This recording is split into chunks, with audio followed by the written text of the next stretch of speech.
So at its core, dry brushing is a technique that allows you to paint all of your raised texture and raised detail on a model very quickly and very easily by using a very small amount of paint on your brush.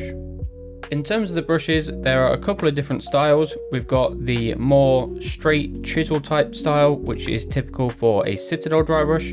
We've got the round style that you can see here, which are typical for the Iron Painter and Artis Opus. And there's also this one here, which is actually a synthetic one. This one was just from Amazon and it was like really cheap. But you can also use makeup brushes as well. Now, whatever brush you're using, the application is exactly the same. So we picked up just a small amount of paint on the end of our brush, and then you want to use something that is going to absorb some of the moisture from our paint, hence the name dry brushing. And we're just going to work that brush into, in this case, this kitchen roll, until we wipe off a good amount of the paint, until you're left with something like this. So you see we are still depositing some paint, but not a lot.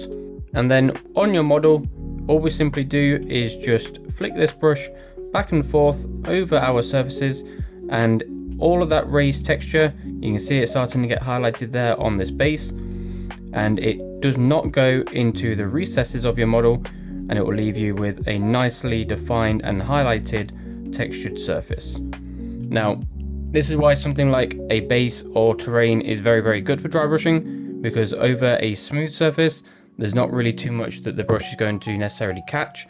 So on any form of textured surface, dry brushing is ideal.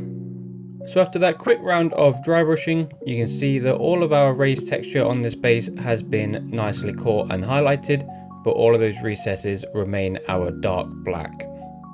So dry brushing is a really quick, really easy way of just highlighting something, especially something like this textured base, very easily.